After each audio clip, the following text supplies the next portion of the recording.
Welcome to the point. మనం చూస్తున్నాము exit polls ఇప్పటికే రిలీజ్ అయిపోయినాయి. ఎవరు వాళ్ళకి ఎక్స్పెక్టేషన్స్ రీచ్ అవ్వకపోవడంతో ఎవరికి వాళ్ళు దానికి సంబంధించి ఇప్పటికే విమర్శలు చేయడం స్టార్ట్ చేసేసారు. ఎవరికి వాళ్ళు వాటిని అమ్ముడుపోయిన సర్వేలను కొద్దిమంది అసలు సర్వేలు చేయకుండానే కేవలం నెంబర్లను తీసుకొని ఆ నెంబర్లతోనే ఇవాళ ఈ గేమ్ ఆడుతున్నారని మరికొంతమంది మాట్లాడడం అయితే మనం చూస్తున్నాము.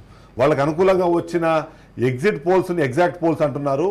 ఏవైతే రాలేదో వాటిని ఎగ్జాగరేటెడ్ పోల్స్ అని చెప్తూ ఇప్పటికే ప్రజల్లో ఉన్న కన్ఫ్యూజన్ని మరికాస్త పెంచే ప్రయత్నం అయితే రాజకీయ పార్టీలు చేస్తున్నాయి. దానికి తగ్గట్టుగా కొద్ది పుట్టగొడుగులాగా పుట్టుకొచ్చిన కొన్ని ఈ ఎగ్జిట్ పోల్స్ లేకపోతే సర్వే సంస్థలకు కూడా ఇష్టం వచ్చినట్టుగా నెంబర్స్ ఇచ్చేసి వాడికి ఒక ప్రామాణికత లేకుండా ఒక సైంటిఫిక్ మెథడాలజీ లేకుండా కూడా కొద్దిమంది చేసి ఆ ప్రజల్లో చాలామంది ఒక కన్ఫ్యూజన్ని మరింత ఎక్కువ చేశారన్నది మాత్రం మనం ఒప్పుకోవాల్సిన వాస్తవం. దీనికి తోడు నేషనల్ మీడియా ఏదైతే ఇప్పటికే రిలీజ్ చేసిన ఏవైతే ఎగ్జిట్ పోల్స్ ఉన్నాయో వాటిలో కూడా మరి కాస్త కన్ఫ్యూజన్ అన్నది కనిపించింది. అంతేకాకుండా నేను చెప్పినట్టుగా ఎవరైతే వాళ్ళు అనుకున్న ఎగ్జిట్ పోల్స్ ఇవ్వని వాళ్ళని విమర్శిస్తూ ఇప్పటికే పోస్టులు పెడుతున్నారు. వాళ్ళని విమర్శిస్తూ తిట్లు తిడుతూ కూడా పోస్టులు చేస్తున్న పరిస్థితి మనం చూస్తున్నాం.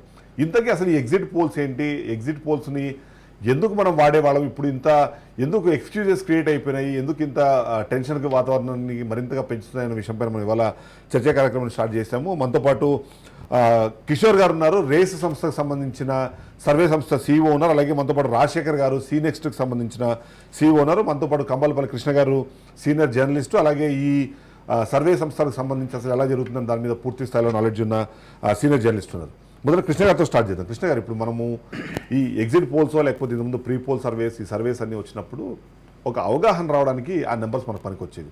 ఇవాళ పరిస్థితి ఎలా ఉందంటారు? ఎవరి పేర్లతో వాళ్ళు పొలిటిషియన్స్ కావచ్చు లేకపోతే అనలిస్టులు కావచ్చు ఎవరికి వాళ్ళు వాళ్ళ పేర్లతో కూడా సర్వేలు రిలీజ్ చేసే పరిస్థితి ఏంటి, అసలు ఏం జరుగుతుందంటారు? అంటే వాస్తవానికి ఎగ్జిట్ పోల్స్ విషయంలో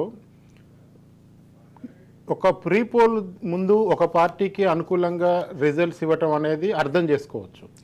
కానీ పోస్ట్ పోల్ తర్వాత కూడా అంటే ఏదైతే ఫలితం బ్యాలెట్ బాక్స్లకు వెళ్ళిందో ఆ తర్వాత కూడా మావాడే గెలుస్తాడు, మా పార్టీ గెలుస్తా అని బల్లలు గుద్ది గుండెలు జించుకొని అరచడం వల్ల పెద్ద ప్రయోజనం ఉండదని నేను అనుకుంటా. కాకపోతే దీనికి ఒక సైంటిఫిక్ మెథడాలజీ ఉంటుంది.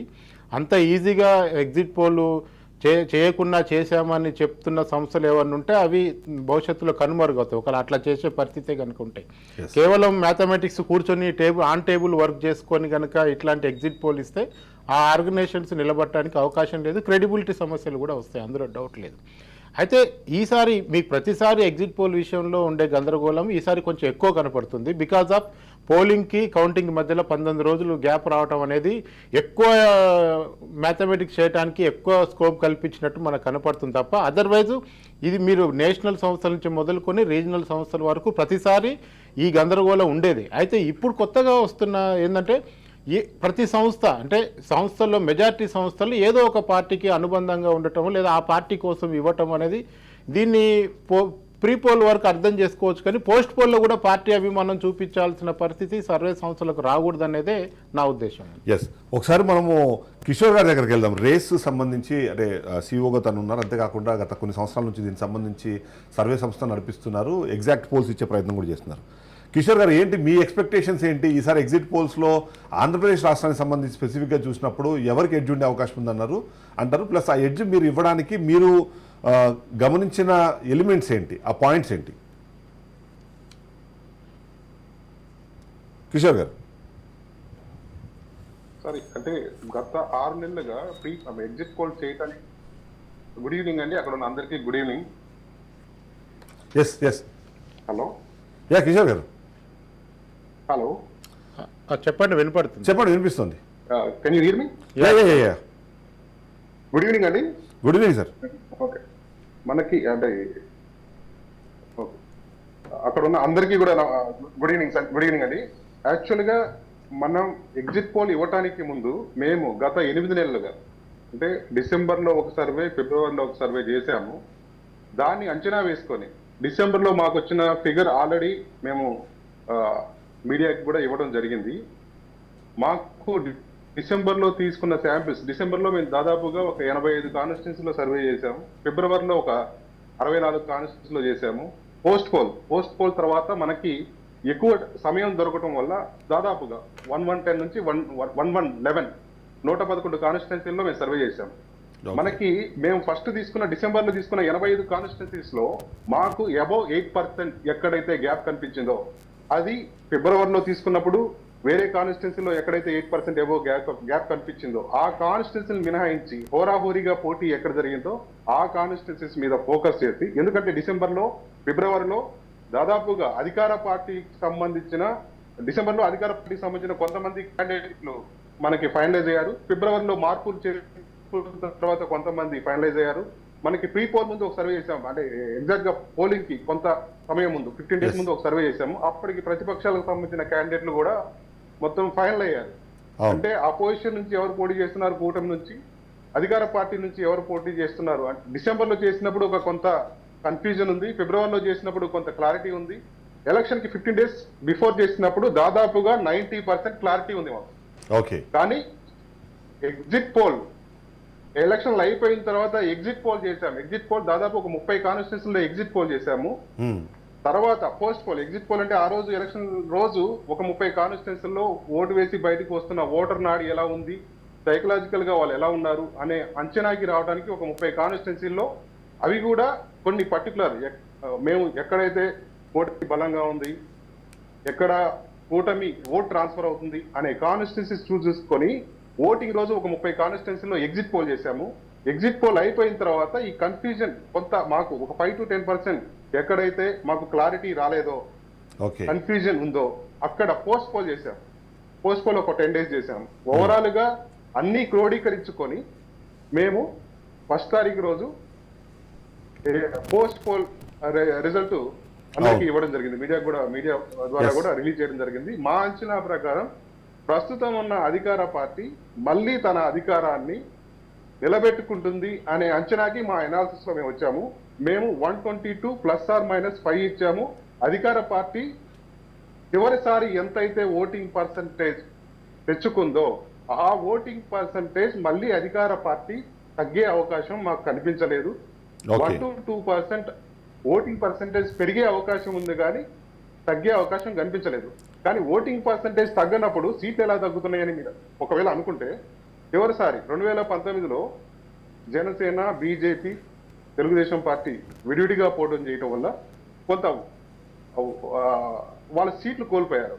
ఈసారి వాళ్ళందరూ కూడా ఉమ్మడిగా కూటమిగా పోటీ చేయడం వల్ల ఉభయ గోదావరి జిల్లాలు, కోస్తాంధ్రలో టీడీపీ నుంచి జనసేనకి, జనసేన నుంచి టీడీపీకి దాదాపు 80% ఓట్ ట్రాన్స్ఫర్ చాలా పర్ఫెక్ట్ గా జరిగింది. ఓకే. దానివల్ల 2019 ఎన్నికల్లో తెలుగుదేశం పార్టీ ఎన్ని అయితే సీట్లు సాధించిందో దానికి డబల్, అంటే 23 సీట్లు 2019లో తెలుగుదేశం పార్టీ సాధించింది.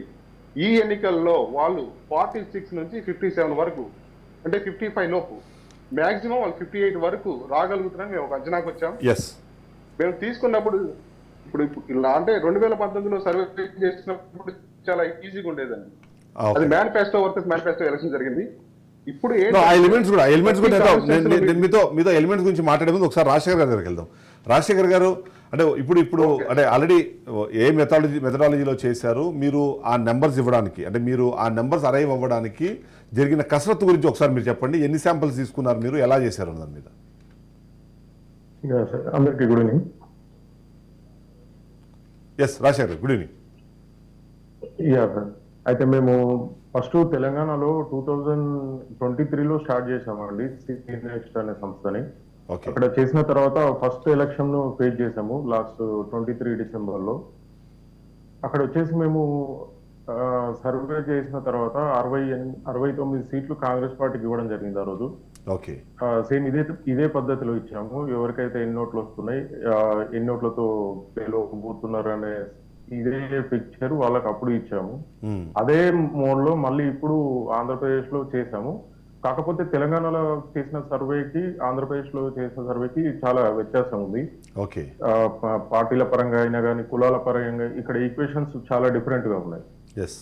ఆంధ్రప్రదేశ్ లో మేము వచ్చేసి మిక్స్డ్ మోడ్ డిజైన్ ప్లస్ మా సొంత ఫార్ములా ఒకటి యూజ్ చేసి ఇక్కడ సర్వే చేయడం జరిగింది. మొత్తం 1500 శాంపిల్స్ మేము కలెక్ట్ చేసాము ఈ కాన్స్టిట్యున్సీ నుంచి. మాకేంటంటే మా ప్లస్ పాయింట్ ఏంటంటే మాకు టీమ్ అనేది 500+ ఉందండి. అంటే సి నెక్స్ట్ అనే కాకుండా మాకు సొంత ఒక సంస్థ ఉంది. సంస్థ ద్వారా మాకు 500+ ఎంప్లాయీస్ ఉన్నారు కాబట్టి వాళ్ళందరికీ బాధ్యతలు ఈసారి సమ్మర్ లో మొత్తం ఒక 3 months ఇక్కడే ప్రతి నియోజకవర్గంలో వాళ్ళందరినీ డేటా కలెక్ట్ చేయడానికి ట్రైనింగ్ ఇచ్చి మరీ వాళ్ళని పెట్టుకోవడం జరిగింది.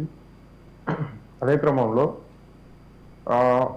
ఇక్కడ వైసీపీకి వచ్చేసి 121 స్థానాలు మేము బిఫోర్ ఎలక్షన్ కి పోస్ట్ పోల్ అయిన తర్వాత కూడా అదే సీట్స్ చేస్తాము. 121 సీట్లు వారికి వస్తాయి. కూటమికి 54 సీట్లు వస్తాయని చెప్పాము సీట్ల వైద్య.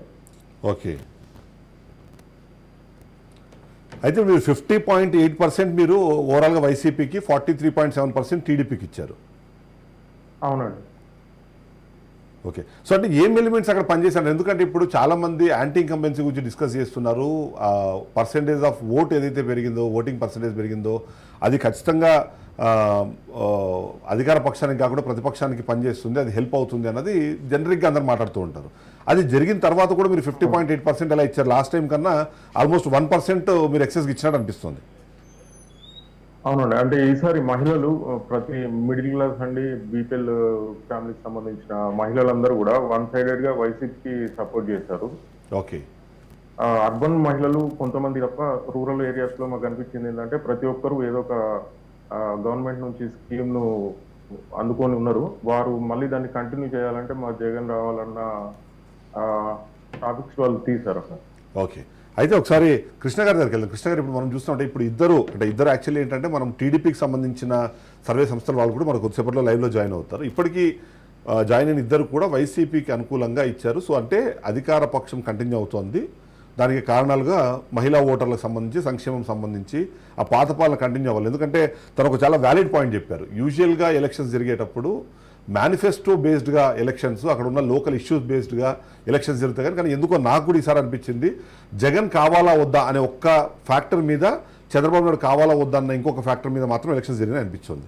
సో మీరు చూసినట్టుగా ఇప్పుడు వాళ్ళు ఇచ్చిన ఇన్ఫర్మేషన్ ప్రకారము జనాల మూడ్ని ఎట్లా అక్కడ గెస్ చేయాల్సిన అవసరం కనిపించింది మీకు? అంటే ఇప్పుడు 2 నేరేటివ్స్ ఉన్నాయి. ఇప్పుడు వైసీపీ గెలుస్తుందని చెప్పే వాళ్ళ నేరేటివ్కి ఆపోజిట్గా కూటమి గెలుస్తుందని చెప్పే వాళ్ళ నేరేషన్ కూడా నేను చెప్పగలను. ఏమంటారంటే ఇక్కడ పోటెత్తిన ఓటర్లు, పెరిగిన పోలింగ్ పర్సంటేజ్, లేదంటే మహిళలు, గ్రామీణ మహిళలు, వీళ్ళు వైసీపీకి మహిళలందరూ వైసీపీకి ఎందుకు ఓటేశారు, అందులో కమ్మ మహిళ లేదా, రెడ్డి మహిళ లేదా, కాపు మహిళ లేదా అని కూడా చర్చలు జరుగుతున్నాయి. సో అంటే అంటే అంటే ప్రతి బీపీఎల్ కింద ఉన్న వాళ్ళు కాదు, లేదంటే డీబీటీలో ఎక్కువ మంది లబ్ధి పొందిన వాళ్ళు జగన్ వైపు ఉంటారనేది ఒక కామన్ అంచనా. నేను ఇప్పుడు కూడా చెప్తున్నాను, జగన్ గెలిస్తే ఒక్క సంక్షేమ పథకాలని చెప్తారు. అదే జగన్ ఓడిపోతే 99 కారణాలు ఎక్స్ట్రా చేసి 100 కారణాలు చెప్తారు. సో అలాంటి సిచ్యువేషన్ ఆంధ్రప్రదేశ్లో ప్రివేల్ అయి ఉంది.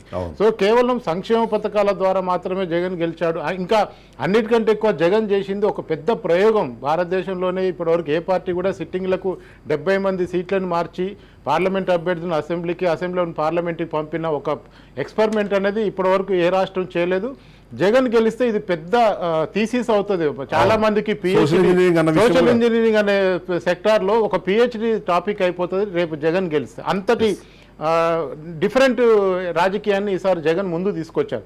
అసలు ఓసీల మీద బీసీలు నిలబెట్టడం అనే ధైర్యమే మీరు ఒకసారి ఆలోచించుకుంటే, అంటే దీనికి ఆపోజిట్ నేరేషన్ ఏం జరుగుతుందంటే, మీరు ఇందాక చెప్పినట్టు ఈసారి ఎవరు బాబు కావాలా, జగన్ కావాలా, ఇంతకు మించి వేరే టాపిక్ లేదు. ఎందుకంటే జగన్ మళ్ళీ గెలిస్తే ఏమవుద్దో చాలా మంది క్లారిటీ ఉంది, బాబు వస్తే ఏమవుద్దో కూడా క్లారిటీ ఉంది. ఇప్పటికే ఒక డిస్కషన్ ఏం జరుగుతుందంటే, జగన్ గెలిస్తే మళ్ళీ టీడీపీ మద్దతుదారులందరూ వచ్చి హైదరాబాద్లో తలదాచుకుంటారని, ఒకవేళ బాబు గెలిస్తే జగన్ మద్దతు పోయి బెంగళూరులో తలదాచుకుంటారన్న ఒక నేరేషన్ ఎప్పటికప్పుడు జరుగుతూనే ఉంది. సో కాకపోతే ఏంటంటే దీనికి ఈ పెరిగిన ఓటింగ్ పర్సంటేజ్, ముఖ్యంగా ఏదైతే ఒకటే ఒక సెక్షన్ గురించి మాట్లాడుతున్నాం, మహిళల గురించి. కానీ ఇక్కడ సోషల్ ఇంజనీరింగ్ కాన్సెప్ట్లో చూసుకుంటే జగన్ వైపు ఉన్న కులాలే ఎక్కువ. ఎస్సీ, ఎస్టీ, బీసీ, మైనార్టీలలో బీసీలు సగం అనుకున్నా కానీ మైనార్టీలు, క్రిస్టియన్లు కానీ, ముస్లింలు కానీ ఈరోజు జగన్ బీజేపీతో పొత్తు పెట్టుకోవడానికి కారణం ఏంది? కేవలం మైనార్టీ ఓట్లు దూరం అవుతాయన్న ఏకైక భయంతో ఆయన పొత్తు పెట్టుకోలేదు. ముస్లిం మైనార్టీలు. కానీ మిగతా సెక్షన్స్ అన్ని ఎటు పని చేశాయి. అయితే ఒక కొత్తది ఏం జరిగిందంటే కమ్మ కాపు ఓటు పోలరైజేషన్ జరగదేమో అన్న దగ్గర నుంచి జరిగిందేమో అన్న ఇంప్రెషన్ అనుమానం అయితే అయితే, yes. ఒకటి వచ్చింది. ఎందుకంటే మీకు ఈస్ట్ వెస్ట్ లో చాలా పోలింగ్ ఏజెన్సీలు ఏమి ఇస్తున్నాయంటే వైసీపీకి 4 స్థానాలు కూడా రావడం కష్టం, ముఖ్యంగా ఈస్ట్ గోదావరిలో. వెస్ట్ గోదావరిలో వస్తే ఒక 4 రావచ్చు అనేది ఒక చర్చ జరుగుతుంది. అవును. సో అందుకని కమ్మ కాపు కాంబినేషన్ అనేది కనుక వర్కౌట్ అయ్యిందా అనేదే ఇక్కడ కీలకం. ఇంకోటి బీజేపీ అదనంగా కలవటం వల్ల అంతకుముందు టీడీపీకి లేని కొన్ని బలమైన సెక్షన్లు మళ్ళీ యాడ్ అయ్యాయనేది కూడా ఒక నేరేషన్ నడుస్తుంది. ఒకసారి కిషోర్ గారు, ఇక్కడ మెయిన్ ఎలిమెంట్ అందరూ మనం మాట్లాడుకుంటుంది మహిళలు అనే కాన్సెప్ట్ ఏదైతే ఉందో, సంక్షేమం కోసం మహిళలు ఆలోచించారు, ఆశపడ్డారు, లేకపోతే అది ఉండాలని కోరుకున్నారు కాబట్టి వీళ్ళందరూ వన్ సైడెడ్గా సంక్షేమం వైపుగా ఉన్న జగన్ వైపు ఓటేశారని మీరు కోరుకుంటారు. కానీ ఇప్పుడు అన్నట్టుగా రైట్ సైడ్ అక్కడ కులాల వారీగా మళ్ళీ మహిళలు విడిపోతారు, వర్గాల వారీగా విడిపోతారు. కొన్ని అంశాలు ముఖ్యంగా చూస్తే ఏదైతే అంటే అర్బన్ ప్రాంతంలోకి వచ్చేటప్పటికి డెవలప్మెంట్కి సంబంధించిన డిస్కషన్ జరుగుతుంది. ఇవన్నీ పాయింట్స్ నిజంగానే మహిళలందరూ వన్ సైడెడ్గా ఓటేశారా, లేకపోతే దాంట్లో ఏమైనా పర్సంటేజ్ ఉందా ఏంటి మీ అబ్జర్వేషన్ ఏంటి దాని మీద? అంటే మహిళల ఓటింగ్ పర్సంటేజ్ పెరగటం అనేది ఓన్లీ ఒక ఆస్పెక్ట్ మాత్రమే అండి. ఇందాక మీరు చెప్పారు ఇప్పుడు ఎలక్షన్ జరిగింది, జగన్ కావాలా వద్దా దీని మీదనే ఎలక్షన్ జరిగినాయి. మేనిఫెస్టో వర్సెస్ మేనిఫెస్టో ఎలక్షన్ జరగలేదు. ప్రతిపక్ష పార్టీ పెట్టిన మేనిఫెస్టో వాళ్ళు 30వ తారీఖు 1వ తారీఖు ఏప్రిల్ 31st రిలీజ్ చేశారు. రిలీజ్ చేసిన తర్వాత కూటమిలో ఉన్న పవన్ కళ్యాణ్ గారు కానివ్వండి, చంద్రబాబు నాయుడు గారు కానివ్వండి, ప్రతి ఒక్క మీటింగ్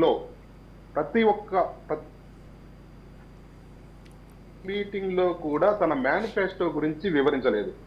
మేనిఫెస్టో ఉమ్మడి మేనిఫెస్టో ప్రకటించిన తర్వాత ప్రతి ఒక్క బహిరంగ సభలో పవన్ కళ్యాణ్ కానివ్వండి, చంద్రబాబు నాయుడు గారు కానివ్వండి నెగిటివ్ క్యాంపెయిన్ మీద డిపెండ్ అయ్యి క్యాంపెయిన్ చేశారు. జగన్మోహన్ రెడ్డి గారేమో పాజిటివ్ అప్రోచ్ తో తను చేసిన సంక్షేమ పథకాలు అవి మీకు చేరితేనే ఓటేయండి అనే పాజిటివ్ అప్రోచ్ లో వెళ్ళారు.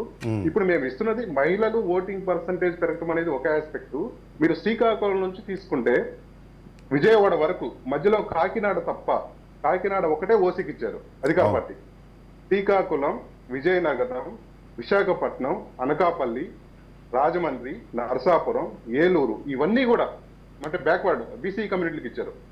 ఈ ఫీమేల్ ఓటింగ్ పెరగటం ఒక ఆస్పెక్ట్ అయితే, ఇందాక మన కృష్ణ గారు మాట్లాడారు కమ్మ కాపు కన్సాలిడేట్ అయ్యారని. 100% కమ్మ కాపు ఓటింగ్ కన్సాలిడేట్ అయింది. ఉభయ గోదావరి, కోస్తా ఈ జిల్లాల్లో కమ్మ కాపు కన్సాలిడేట్ అవ్వదనుకున్నారు. దాదాపు 60 to 70% Kamma Kapu voting consolidate అవ్వటం వల్ల కమ్మ కాపుకి కన్సాలిడేట్ అయిన తర్వాత అదర్ దెన్ బీసీ వర్గాలు ఏవైతే ఉన్నాయో వాళ్ళు కూడా అధికార పార్టీ కన్సాలిడేట్ అయ్యారు. ఇప్పుడు మనకి 2019లో జగన్మోహన్ రెడ్డి గారికి మద్దతు ఇచ్చిన బీసీ వర్గాలు ఏవైతే ఉన్నాయో, యాదవ్స్ కానివ్వండి, గౌడ్స్ కానివ్వండి, సెటిబుల్స్ కానివ్వండి, 2019లో ఇచ్చిన దానికంటే యాదవ్స్ 5% ఎక్కువ ఈ ఎన్నికల్లో అధికార పార్టీకి మద్దతు ఇచ్చారు. ఉభయ గోదావరి జిల్లాల్లో కాపులు తర్వాత ప్రామినెంట్ గా ఉండే క్యాస్ట్ సెట్టిబాయిలు, గౌడ సెట్టిబాయిలు, వాళ్ళు లాస్ట్ టైం 2019లో జగన్మోహన్ రెడ్డి గారికి ఇచ్చిన మద్దతు కంటే ఈసారి 5 to 10% వాళ్ళు కన్సాలిడేట్ సెట్టిబాయిలకు ఇచ్చారు. వాళ్ళు ఎమ్మెల్యే క్యాండిడేట్లు కూడా వాళ్ళకి ప్రామినెంట్ గా ఎమ్మెల్యే సీట్లు కూడా దొరికినాయి. సో దానివల్ల ఏంటంటే ఒకవైపు సంక్షేమ పథకాలు ఫీమేల్ కి చేరటం, వాళ్ళు ఎక్కువ పర్సెంటేజ్ ఓటింగ్ కి రావటం, దాని తర్వాత సోషల్ ఇంజనీరింగ్ అంటే శ్రీకాకుళం నుంచి కర్నూలు వరకు సోషల్ ఇంజనీరింగ్ 2019లో బీసీ వర్గాలు ఏదైతే వెన్నుదన్నుగా అధికార పార్టీకి ఉన్నాయో దాని నుంచి బీసీ వర్గాలు కొంత ఓటింగ్ పర్సెంటేజ్ అధికార పార్టీ వైపు కన్సాలిడేట్ అయింది. రైట్.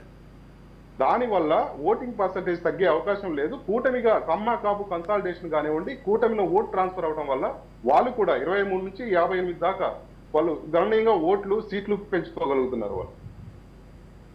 ఓకే, అయితే ప్రతిపక్షాలు. రైట్.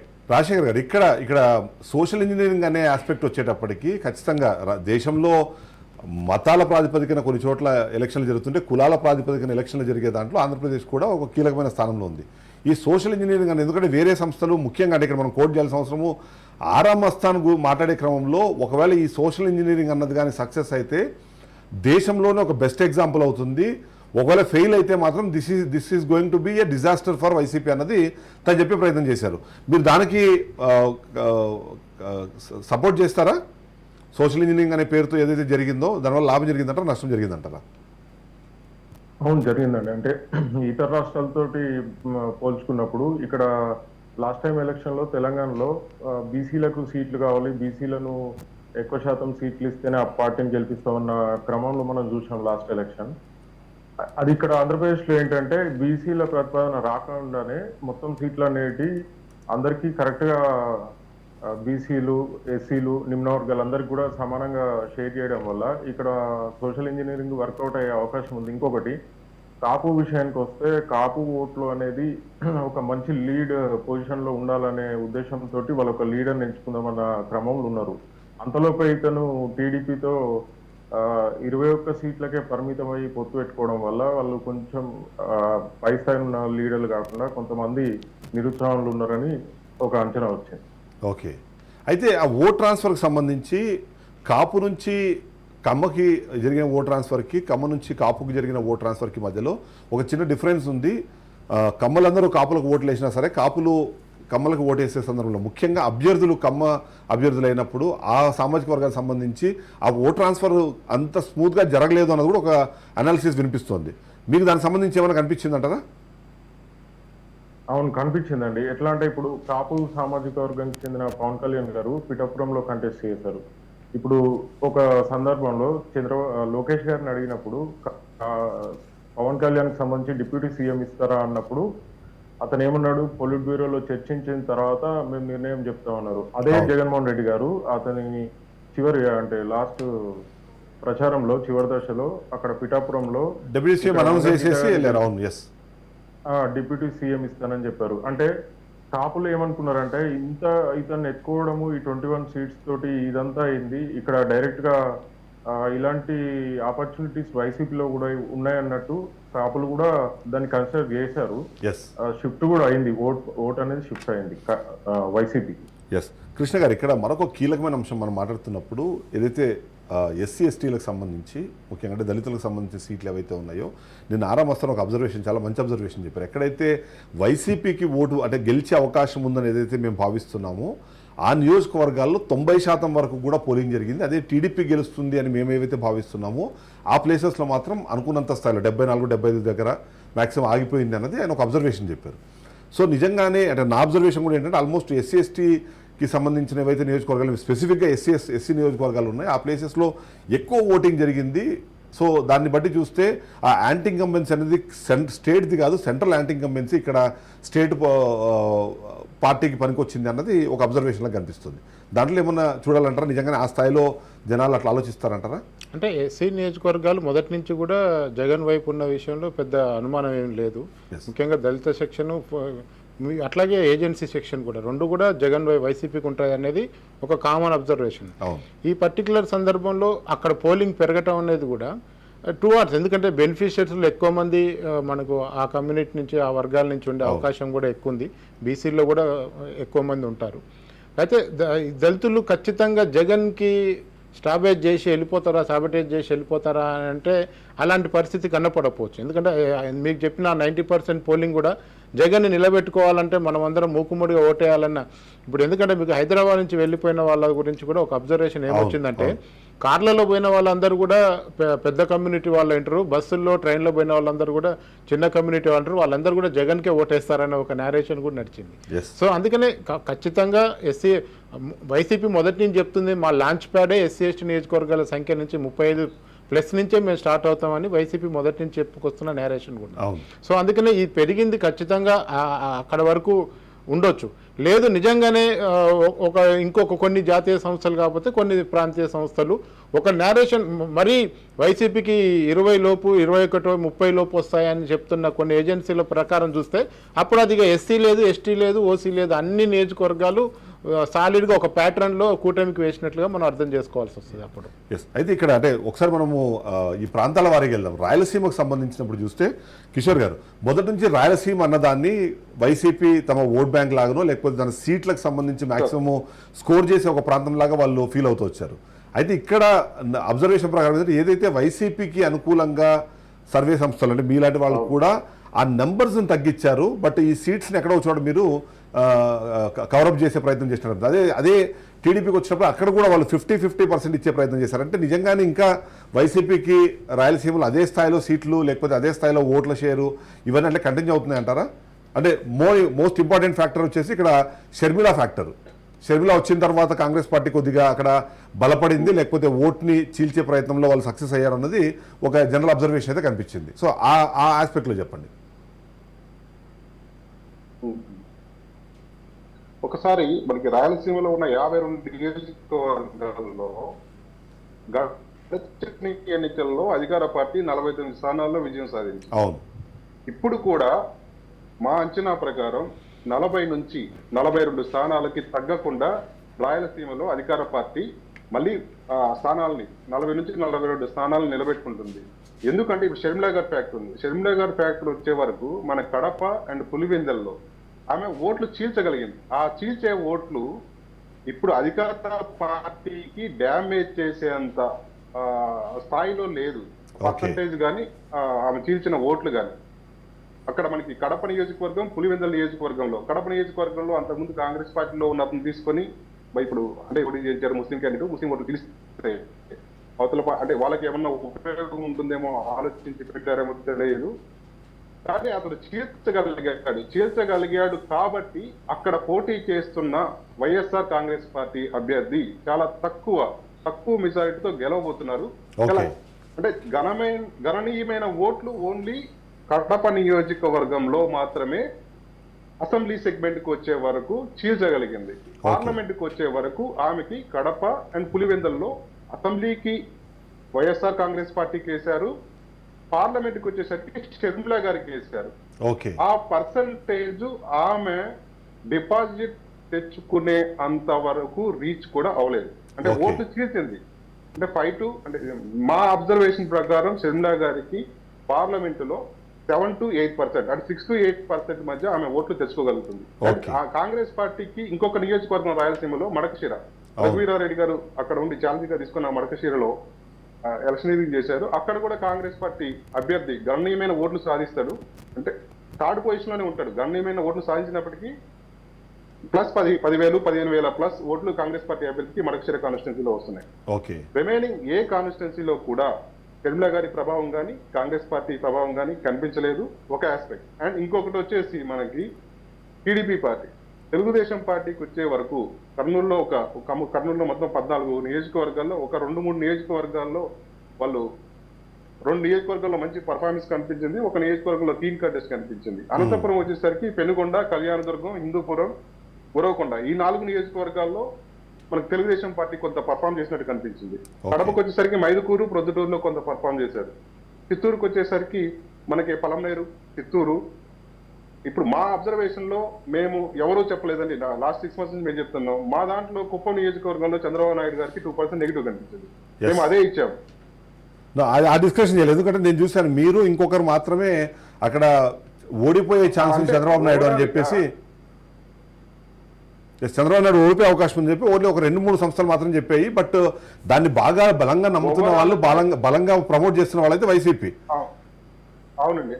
సో అక్కడ కొన్ని క్వశ్చన్ మార్క్స్. నిజంగానే చంద్రబాబు నాయుడు ఓడించే పరిస్థితి ఎప్పుడు కాదు, నన్ను అండర్స్టూడ్. కానీ నిన్న ఆరామస్థాను చెప్తున్నాను మాత్రమే భారీ మెజార్టీతో గెలవబోతున్నారు చంద్రబాబు నాయుడు అని ఒక పాయింట్.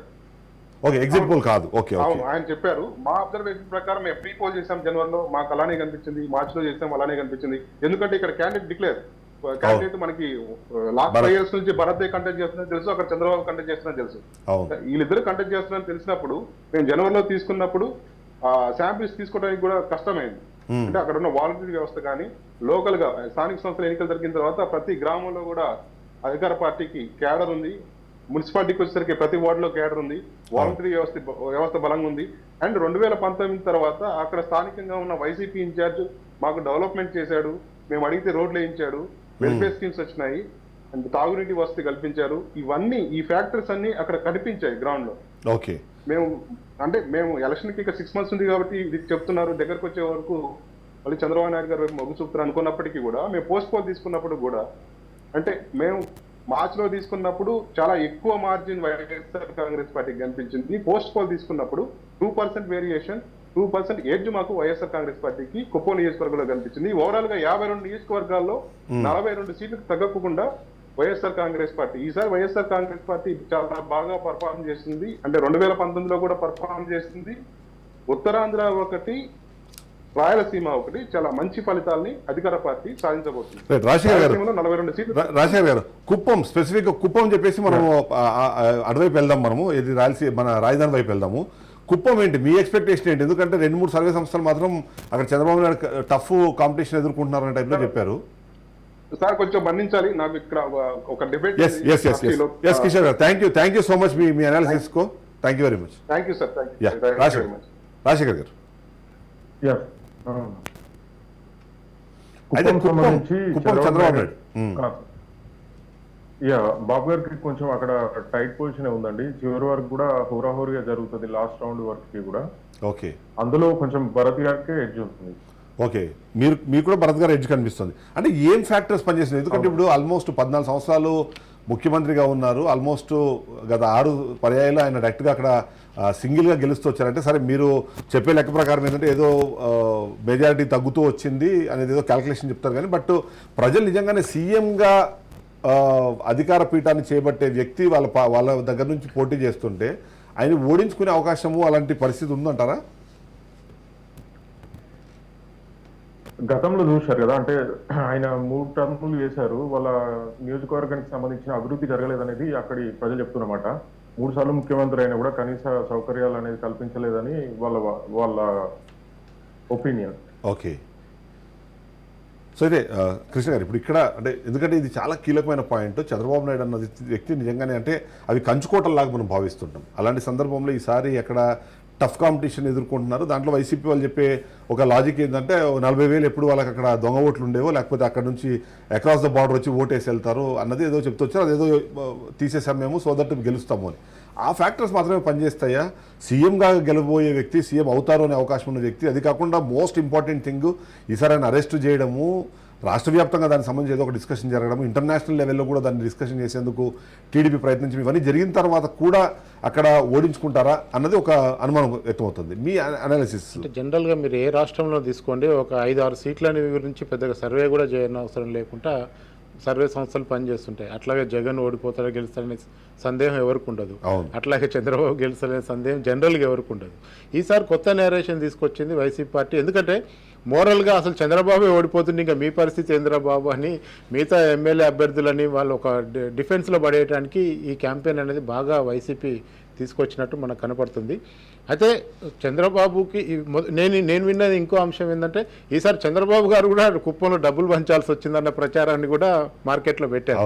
అంటే ఎప్పుడు లేదు చంద్రబాబు డబ్బులు ఇవ్వటం, ఓటుకి డబ్బులు ఇవ్వటం అనేది లేదు, ఇదే మొదటిసారి ఇచ్చాడనేది కూడా ఒకటి క్యాంపెయిన్ పెట్టి ఇవన్నీ ఏం చూస్తుందంటే ఒక టైట్ ఫైట్ని అయితే మనకు అర్థం. ఎందుకంటే మీరు డైరెక్ట్గా చంద్రబాబుని ఇంక అటాక్ చేసిన తర్వాత కింద ఉన్న వాడి మోరల్ ఎంత ఉంటుంది అనేది మనం అర్థం చేసుకోవచ్చు. మిగతా అభ్యర్థుల మోరల్ గురించి అవసరం. అందుకనే మీకు పిఠాపురంలో అంత వ్యవస్థని జగన్మోహన్ పెట్టినా, మంగళగిరిలో అంత వ్యవస్థని లోకేష్ మీద పెట్టినా, ఇవన్నీ ఏంటంటే అసలు సారథులను కనుక ముందు టార్గెట్ చేస్తే మిగతా వాళ్ళని కొట్టడం ఈజీ అనే ఒక జనరల్ సహజ లోకేష్ గారిని పెద్ద టార్గెట్ చేసిన పిఠాపురం. ఎందుకంటే పిఠాపురంలో పవన్ కళ్యాణ్ అనే వ్యక్తి అసలు అసెంబ్లీ లేకపోతే ఏ గొడవ ఉండదు అనుకునే వాళ్ళలో చాలా మంది ఉంటారు. సో అందుకనే ఆ పవన్ కళ్యాణ్ అసెంబ్లీకి రాకుండా ఉండటానికి సర్వదా ప్రయత్నాలు జరిగినాయి. సేమ్ టైంలో కుప్పంలో కూడా ఏంటంటే మీరు చెప్పిన బోగస్ ఓట్లు, పక్క రాష్ట్రం నుంచి చేసే ఓట్లు ఈసారి తీసేయటం వల్ల ఆయన దాన్ని నమ్ముకొని ఇప్పటివరకు గెలుస్తూ వస్తున్న ఒక నేరేషన్ ఏదో అది బాగా బిల్డప్ అయితే అయింది. కానీ యాజ్ పర్ అదర్ రిపోర్ట్స్ కొంచెం పొలిటికల్ ఇంటెలిజెన్స్తో కొంచెం మాట్లాడుకుంటే కూడా 10 ఓట్లతోనైనా చంద్రబాబు గెలవడం అనే నేరేషన్ ఎక్కువ వినపడుతుంది తప్ప. ఇంకోటి ఏంటంటే ఈసారి ఇంకొక మంచిది పాయింట్ తీసుకొచ్చారు. ఏంటంటే పెద్దిరెడ్డి గారికి వాళ్ళిద్దరికి ఏదో జాతి వైరం లాగా ఆయన మొత్తం ఆయన నియోజకవర్గాన్ని వదిలేసి మొత్తం కుప్పంలోనే కూర్చున్నారు. ఆయన గెలవడం అంటే ఈయన ఓడిపించడం మాత్రమే ఆయన ఏదో జీవిత ధ్యేయం అనే టైప్లో పనిచేశారు అన్న దాన్ని కూడా బాగా తీసుకొచ్చే ప్రయత్నం చేశారు. ఖచ్చితంగా ఇప్పుడు మొదటి నుంచి వైసీపీ అన్న మైండ్ గేమ్ అది. మెయిన్ వ్యక్తులను ముందు టార్గెట్ చేసేస్తే కింద ఉన్న వాళ్ళని వాళ్ళ లోకల్ అభ్యర్థులు చూసుకుంటారు అనే దాని మీదనే మొత్తం ఒక సోషల్ మీడియా క్యాంపెయిన్ అంతా ఎట్లా జరిగిందంటే అసలు పై వాళ్ళే ఎగిరిపోతున్నారు, కింది వాళ్ళ దాకా అవసరం లేదు. అందుకనే మళ్ళీ 175 అని చెప్పింది కూడా ఈ ఉద్దేశంతోనే. Yes. ఇంకా చంద్రబాబు పోయినాక పవన్ కళ్యాణ్ పోయినాక మిగతా వాళ్ళ పరిస్థితి ఏముండదు కనుక వై నాట్ 175 క్యాంపెయిన్లో భాగంగానే ఈ నేరేషన్ తీసుకొచ్చారు. ఇది చాలా చోట్ల చాలా మంది డిస్కషన్కు అయితే వచ్చింది, డిస్కషన్ రాకుండా పోలేదు. అసలు చంద్రబాబు ఓడిపోతున్నాడు అనే విషయం ప్రీ పోల్కి వచ్చింది, పోస్ట్ పోల్లో కూడా జరుగుతుంది ఆ చర్చ. అది కరెక్ట్. ఎలక్షన్లకు 2 రోజుల ముందు దాన్ని బాగా ప్రజల్లో తీసుకెళ్లే ప్రయత్నం చేశారు. అయితే ఒకసారి శ్రీనివాస్ గారు మనతో పాటు poll trends and strategies company నుంచి ఉన్నారు. వాళ్ళు కూడా ఒక ఎగ్జిట్ పోల్ సర్వేని రిలీజ్ చేశారు. శ్రీనివాస్ గారు గుడ్ ఈవినింగ్. శ్రీనివాస్ గారు సార్, శ్రీనివాస్ గారు వినిపిస్తుందా? ఎస్. అంటే మీరు మీ ఎగ్జిట్ పోల్స్ ప్రకారము ఆల్మోస్ట్ అంటే కూటమికి 128 నుంచి 131 సీట్లు వచ్చే అవకాశం ఉంది. అలాగే వైఎస్ఆర్సీపీ 44 నుంచి 47కి పరిమితం అవుతారు అన్నది మీ రీసెర్చ్ అనాలిసిస్లో మనకు కనిపిస్తుంది. ఏంటి ఏ ఫ్యాక్టర్స్ అక్కడ పనిచేశాయని మీరు అనుకుంటున్నారు? అంటే ఒక్కసారిగా 151 సీట్ల దగ్గర నుంచి దాదాపుగా 100 నుంచి 108 సీట్లు తగ్గేంత స్థాయిలో వ్యతిరేకత రాష్ట్రంలో వైసీపీ ఎలా ఏర్పడింది అనుకుంటున్నారు మీరు? దానికి ఎలా ప్రధాన కారణం అండి, జగన్మోహన్ రెడ్డి గారు ఏదైతే ఈ డీబీటీ అని తీసుకొని బెనిఫిషియరీస్ కు డైరెక్ట్ గా డబ్బులు పంచడం అనేది తీసుకుందో ఆ ప్రాసెస్ అనేది ప్రజలు వ్యతిరేకిస్తుందండి విపరీతంగా. అంటే కేవలం డబ్బులు పంచుతున్నారు తప్ప అభివృద్ధి అనేది రాష్ట్రంలో కనపట్లేదు అనేది మెజారిటీ ప్రజల్లో అభిప్రాయం కనపడుతుంది. Plus at the same time సంక్షేమ పథకాలు తీసుకుంటున్న వాళ్ళు కూడా ఒక చేత ప్రభుత్వం మాకు ఇస్తుంది, కానీ అదే చేత 100 రూపాయలు ఇచ్చి మా దగ్గర నుంచి 200 రూపాయలు తీసుకుంటుంది. వివిధ రూపాల్లో కరెంటు బిల్లులు పెంచడం కానీ, బస్ ఛార్జీలు పెంచడం కానీ, లిక్కర్ ధరలు పెంచడం కానీ, లేకపోతే గ్యాస్ రేట్లు పెంచడం కానీ, వివిధ రూపాల్లో మా దగ్గర నుంచి 100 రూపాయలు ఇచ్చి స్కీమ్ పేరుతో 1000 రూపాయలు, 200 రూపాయలు, 300 రూపాయలు తీసుకుంటుంది అనేది మెజార్టీ ప్రజల ఒపీనియన్ అండి. మేము పోస్ట్ పోల్ కూడా దాదాపు 150 కాన్స్టిట్యూన్సీలు చేసాము. 150 కాన్స్టిట్యూన్సీలో ఒక దాదాపు మొత్తం మీద ఓవరాల్ గా 70,000 శాంపిల్స్ కలెక్ట్ చేసాం వివిధ రూపాల్లో. ఫీల్డ్కి వెళ్ళి ఆన్ గ్రౌండ్ మేము టెలికాలింగ్ అయ్యి ఎంకరేజ్ చేయలేదు, ఆన్ గ్రౌండ్ ఫీల్డ్కి వెళ్ళి 150 కాన్స్టిట్యూన్సీల్లో దాదాపు 70,000 శాంపిల్స్ సేకరించి మేమైతే మా రిపోర్ట్ మీద వెరీ కాన్ఫిడెంట్ ఉన్నాం. జగన్మోహన్ రెడ్డి గారు ఏదైతే ఈ డీబీటీ స్కీమ్ ప్రజలు నిర్బంధంగా తోసుకొచ్చారు, దాంతో పాటు జగన్మోహన్ రెడ్డి గారు చేసిన ఇంకొక తప్పు పవన్ కళ్యాణ్ గారిని విపరీతంగా టార్గెట్ చేయడం. పవన్ కళ్యాణ్ గారిని ఎప్పుడైతే అనుకున్న దానికంటే విపరీతంగా టార్గెట్ ఎక్కువ చేయడం వల్ల ఈ కమ్మ కాపు కలవని ఎప్పుడు కలవు అని అనుకునే కులాల మధ్య జనసేన సైనికుల్లో కానీ కొంత కాపు కులంలో కానీ ఒక రకమైన పవన్ కళ్యాణ్ ఈసారి గెలిపించుకోవాలి అనే కసి అనేది కనపడింది. పవన్ కళ్యాణ్తో పాటు జనసేన కానీ కూటమిని గెలిపించుకోవాలి, ఎలాగైనా కానీ వైఎస్ఆర్సీని ఓడించాలనే కసి కనపడింది. ఆ కసి ఫలితమే జనసేన 21 సీట్లలో పోటీ చేస్తుంటే దాదాపు మా సర్వే ప్రకారం 19 సీట్లలో జనసేన గెలవడానికి అవకాశం ఉంది. ఏదైనా బై మిస్టేక్ 1 పోవచ్చేమో కానీ 17 సీట్ల కంటే పొరపాటున కూడా జనసేన పార్టీ తగ్గే అవకాశాలు అయితే కనబడట్లేదు 21 స్థానాల్లో పోటీ చేస్తుంటే. ప్లస్ దాంతో పాటు ఈ మందుబాబుల్లో కూడా అంతకుముందు ప్రభుత్వం ఉన్న టైంలో కొంచెం మంచి బ్రాండ్ దొరికాయి, తక్కువ రేటుకే దొరికాయి అనేది ఉంది. ఇప్పుడు ఈ గవర్నమెంట్ వచ్చిన తర్వాత పిచ్చి మంది నమ్ముతుంది, విపరీతమైన రేట్లు పెంచింది అనేది మందుబాబుల్లో కూడా కొంత బాగా విపరీతమైన అసంతృప్తి ఉంది. మిగతా సెక్టార్స్ లో తర్వాత జనరల్ గా ఇవి గవర్నమెంట్ ఎంప్లాయీస్ అనేది అవుట్ రైట్ గా అయితే మేము ఒకసారి ఇప్పుడు ప్రస్తుతానికి అంటే మీరు కొద్దిగా లేట్గా జాయిన్ అయ్యారు. సో ఏంటంటే రాయలసీమకు సంబంధించి చూస్తుంటే మీ నెంబర్స్ చూస్తే రాయలసీమలో ఎక్కడ కూడా 5-6 సీట్లు అంటే ఇంక్లూడింగ్ కడప జిల్లాలో కూడా 4 నుంచి 5 సీట్లు మాత్రమే గెలిచే అవకాశం ఉందని చెప్పడం కానీ, వాళ్ళ కంచుకోటగా అందరూ భావిస్తున్నా చాలా వరకు సర్వేస్ దాంట్లో ఇచ్చిన కర్నూలులో 5 నుంచి 7కే పరిమితం అవుతారన్నాము. ఇవన్నీ కొద్దిగా అంటే అది ఆ స్థాయిలో ఉందంటారా నిజంగానే? రాయలసీమలో కూడా ఈ స్థాయిలో పర్ఫామ్ చేసే పరిస్థితి ఉందంటారా టీడీపీకి? అవును సార్, రాయలసీమలో ఒక ఫ్యాక్టర్ ఏంటంటే లాస్ట్ 10 days లో ఈ ల్యాండ్ టైటిలింగ్ యాక్ట్ అనేది ప్రజల మీద విపరీతమైన ప్రభావం చూపించింది సార్. రైతుల్లో చిన్న ఎగ్జాంపుల్ చెప్పమంటే Kodumur constituency sir, Kurnool parliamentary పరిధిలోని కోడుమూరు కాన్స్టిట్యున్సీ దాదాపు 25 సంవత్సరాల నుంచి 1989 ఎన్టీఆర్ టైంలో టీడీపీ పార్టీ అక్కడ గెలిచింది. ఇప్పటి వరకు 25 సంవత్సరాల్లో టీడీపీ పార్టీ అక్కడ గెలవలేదు. బట్ ఇప్పుడు 25 సంవత్సరాల తర్వాత టీడీపీ అక్కడ గెలవబోతుంది. దానికి గల ప్రధాన కారణం రైతుల్లో ఒక అభద్రతా భావం క్రియేట్ అయింది. జగన్ వస్తే మా భూములు లాక్కుంటాడంట కదా, జగన్ పాస్ పుస్తకాల మీద బొమ్మలు వేసుకోవడము, పట్టాదారు పాస్ పుస్తకాల మీద వాళ్ళు ఆ అభద్రతా భావం పెరిగిపోయింది రైతుల్లో. సో దాని ప్రభావం అనేది ఖచ్చితంగా రాయలసీమలో కూడా కనబడుతుందండి. మీరు ఈ కడప జిల్లాలో వచ్చేసరికి ఒక్కొక్క కాన్స్టిట్యున్సీలో ఒక్కొక్క రకమైన ప్రభావం ఉంది. ఇప్పుడు కడప కాన్స్టిట్యున్సీ తీసుకుంటే, కడప సిటీ తీసుకుంటే అక్కడ హిందూ ముస్లిం ఫీలింగ్ అనేది జనాల్లో కొంత కనపడుతుంది. దాదాపు 20-25 సంవత్సరాల నుంచి అక్కడ ముస్లిం క్యాండిడేట్ ఎమ్మెల్యే గెలుస్తుండటం వల్ల మెజార్టీ హిందువుల్లో ఈసారి ఖచ్చితంగా హిందూ ఎమ్మెల్యేని గెలిపించుకోవాలనే ఒక కారణంతో పాటు అక్కడ మాధవిరెడ్డి గారు పోటీ చేస్తున్నారు. ఆమెకు వ్యక్తిగతంగా కొంత మంచి పేరు ఉండటం, ఆ పోల్ మీద బాగా చేసుకోవడం వల్ల ఈవెన్ ముస్లిం ఓటర్స్ కూడా కొంత టీడీపీ ముగ్గు చూపులు కడప సిటీ గెలవడానికి అవకాశం కనపడుతుందండి. దాంతో పాటు కొంత స్థానికంగా ఉండే మిగతా కాన్స్టిట్యున్సీలో కొంత ఎమ్మెల్యే అభ్యర్థుల మీద వ్యతిరేకత ఉండటం కూడా టీడీపీ పార్టీకి కలిసి వస్తుంది. ఖచ్చితంగా 4 సీట్లకైతే తగ్గవండి కడప జిల్లాలో. అయితే ఇప్పుడు రాజధాని అంశం అన్నది నిజంగానే ఈసారి పెద్దగా డిస్కషన్స్ కి రాలేదు ఏమో అని చాలా మంది అనుమానం వ్యక్తం చేస్తున్న నేపథ్యంలో రాజధాని అంశం ఎంత మాత్రం పనిచేసిందో గుంటూరు అండ్ కృష్ణా జిల్లాలో దాని ప్రభావం మీకు ఎంత మాత్రం కనిపించింది?